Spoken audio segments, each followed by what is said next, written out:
Ils ont été nombreux à se présenter ce mardi 22 juillet au Palais du Peuple pour la vulgarisation de la nouvelle constitution.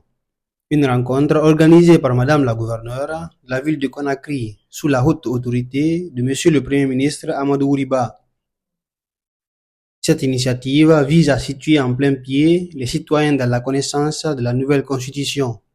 Inclusion des femmes, jeunes et groupes vulnérables, création du Sénat, mise en place du Conseil national de développement, candidature indépendante et système de parrainage, création des autorités administratives indépendantes. Cette constitution élaborée sous l'impulsion du président de la République, son Excellence générale Mamadi Doumbouya, est une volonté de corriger les faiblesses structurelles de l'État, de réconcilier les Guinéens entre eux et de poser les bases durables d'un État démocratique, responsable et souverain. Cette cérémonie de lancement officiel de la campagne de vulgarisation se poursuit par le discours d'accueil et de remerciement de Madame la gouverneure. Mesdames et messieurs les représentants des partis politiques, messieurs les présidents et coordonnateurs des mouvements de soutien ici présents, mesdames et messieurs les représentants de la société civile, mesdames et messieurs les représentants des organisations corporatives, mesdames et messieurs les délégations, les présidents de délégations spéciales, mesdames et messieurs les autorités locales et religieuses des communes de Conakry, chers citoyens et citoyennes de la ville de Conakry, mesdames et messieurs, tout protocole observé. Permettez-moi, au nom du conseil de ville et des populations de Conakry, de souhaiter la bienvenue aux éminentes personnalités ici présentes à l'occasion du lancement officiel de la campagne de vulgarisation de la nouvelle constitution de la région de Conakry. Aussi, je voudrais tout d'abord remercier très sincèrement les plus hautes autorités de notre pays, au premier rang le général Mamadi Doumbouya.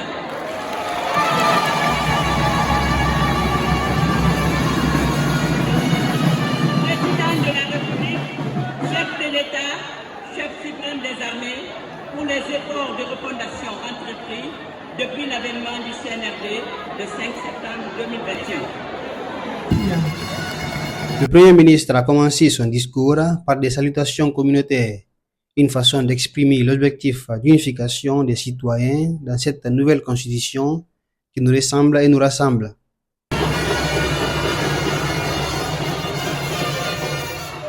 Kamama, Kamama.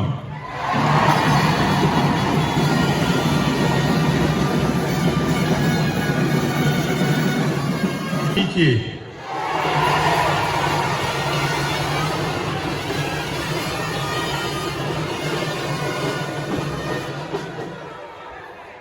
Monsieur le ministre de l'administration du territoire, Madame la gouverneure de la ville de Conakry, les grandes dames de la République,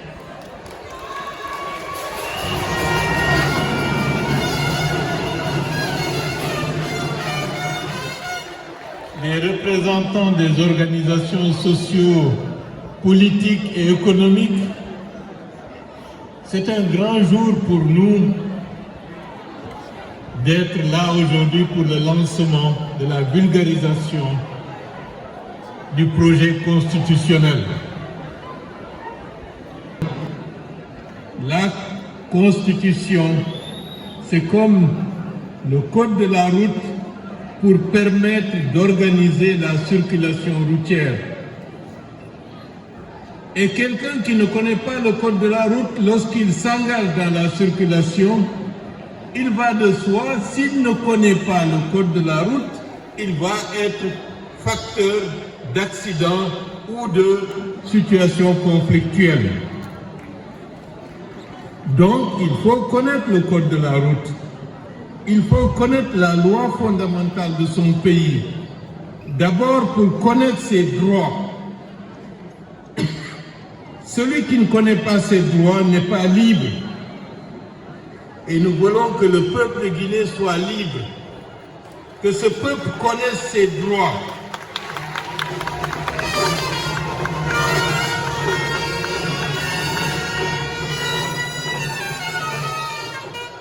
Parce que la protection de la stabilité dans un pays passe par les citoyens de la République. Vous avez des droits qui vont être consacrés par la Constitution. Et tout gouvernement d'aujourd'hui, demain et après-demain est tenu de respecter cela. D'où la nécessité de ne pas faire un texte bateau, mais de faire un texte que tout le monde va comprendre parce que tout le monde se retrouve à l'intérieur. Les autorités décentralisées se réjouissent des nouvelles dispositions liées à cette constitution. Une constitution qui a déjà été faite par cette communauté. C'est le peuple de Guinée dans son ensemble qui a donné ses idées, qui a donné ses recommandations pour que cette constitution existe aujourd'hui.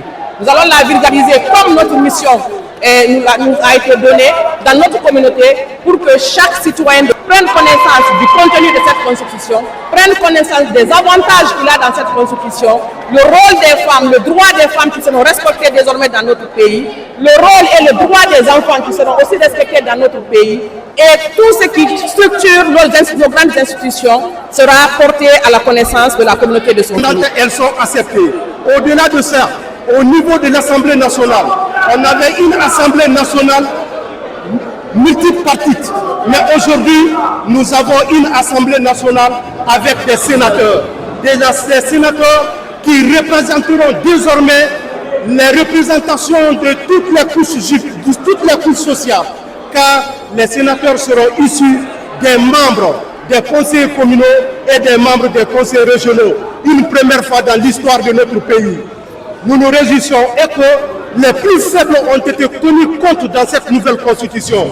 Les personnes vivantes avec les handicaps, toutes les infrastructures qui seront réalisées à caractère social, tant dans le cadre de la réalisation des infrastructures sociales ou de la réinsertion ou de l'insertion socio-professionnelle, les handicaps ont été tenus compte parce que les infrastructures seront bâties en tenant compte de leur mobilité. Nous en sommes convaincus et fiers. Et nous nous engageons en tant que cheville ouvrière de l'administration, chargée de la territorialisation de toutes les politiques publiques dans la ville de Conakry, que les communes de Conakry ne ménageront aucun effort pour vulgariser davantage le contenu de cette constitution qui nous rassemble et qui nous ressemble. Je vous remercie. Cette cérémonie a pris fin par des acclamations orientées vers le président Mamadi Doumbouya et son gouvernement, qui ne cesse d'innover depuis leur montée au pouvoir le 5 septembre 2021.